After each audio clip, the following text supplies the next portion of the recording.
नमस्कार नेपाली मित्रों। टॉपिक है कि नेपाल ने कर दिखाया। अब नेपाल ने क्या कर दिखाया? भारत या हमारे जैसे लोग सोचते थे कि नेपाल के बस का ये करना नहीं है, लेकिन नेपाल ने कर दिया। हुआ क्या कि जब प्रचंड पहली बार प्रधानमंत्री बने थे तो उन्होंने कहा था कि हम भारत और चीन को सड़क मार्ग से जोड़ेंगे। उस समय भारतीय मीडिया में कहा जाता था कि प्रचंड बकवास कर रहे हैं, नेपाल के बस का ये नहीं है। लेकिन आज आप देखेंगे नेपाल ने इस परियोजना का 70% काम पूरा कर लिया है। बात हो रही है भारत और चीन को जोड़ने वाला काली गंडकी कॉरिडोर की। ये काली गंडकी कॉरिडोर जो है ये केवल 254 किलोमीटर लंबा है। अगर आप भारत से चाइना जाते हैं नेपाल की और सड़कों के माध्यम से तो आपको 700 किलोमीटर तो केवल नेपाल में ही चलना पड़ेगा। लेकिन जब आप काली गंडकी कॉरिडोर से जाएंगे तो केवल 200-250-300 किलोमीटर में हो जाएगा। यानी ये सबसे शॉर्ट रूट है नेपाल से भारत से नेपाल होते हुए चाइना प्रवेश करने का।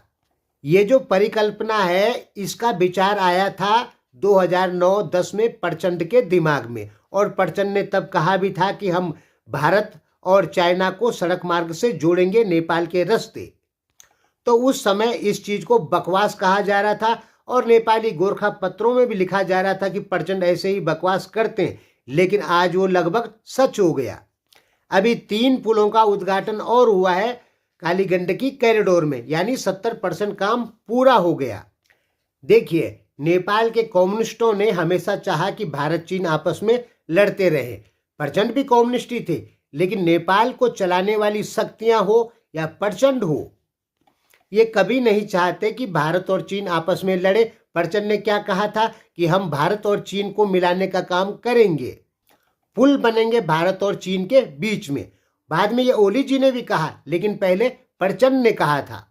नेपाल ने अपनी तरफ से भारत चीन को मिलाने की जो कोशिश हो सकती है की है, क्योंकि नेपाल को चलाने वाली शक्तियां अच्छे से जानती हैं कि भारत और चीन अगर मिलकर रहेंगे तो नेपाल का विकास लगभग हो जाएगा, लेकिन भारत चीन आपस में लड़ेंगे तो नेपाल को विकास करना बहुत मुश्किल हो जाएगा। कारण क्या है कि जब भारतीय प्रोजेक्ट नेपाल में काम करेंगे तो चाइना उसका विरोध करेगा, और जब चाइनीज प्रोजेक्ट नेपाल में काम करेंगे तो भारत उसका विरोध करेगा।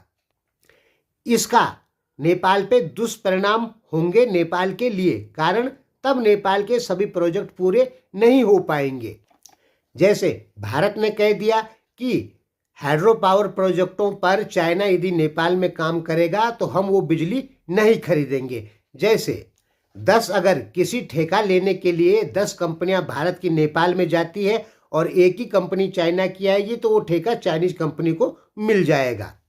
भारतीय कंपनी को स्वीकृति भी आसानी से नहीं मिल पाती है, कारण इसके पीछे चाइनीज फंडिंग।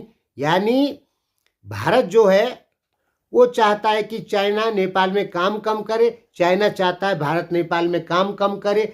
यही कारण है कि भारत चीन लड़ेंगे तो नेपाल को नुकसान होगा।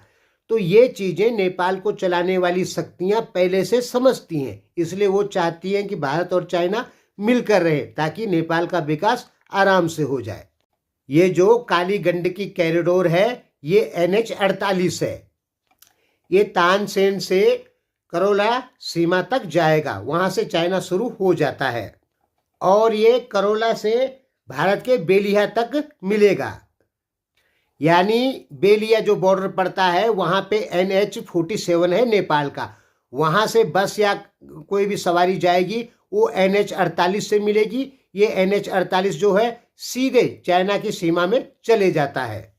यानी काली गंडकी कॉरिडोर अपने में एक बहुत बड़ी कामयाबी है, और इसे कहें तो ये अकेले नेपाल की कामयाबी नहीं है, ये चाइना की भी कामयाबी है और भारत की भी कामयाबी है, क्योंकि इस रूट से भारत और चीन जुड़ सकते हैं और इस रूट से चाइना के रास्ते नेपाल आते हुए भारत में बहुत सारा सामान भी आ सकता है और भारत का सामान चाइना जा सकता है।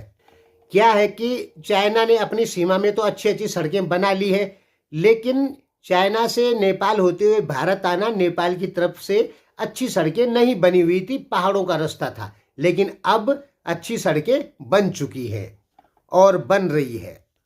तो ये अपने में एक बहुत बड़ी कामयाबी है, नेपाल की भी, भारत की भी और चाइना की भी, काली गंडकी कॉरिडोर। धन्यवाद।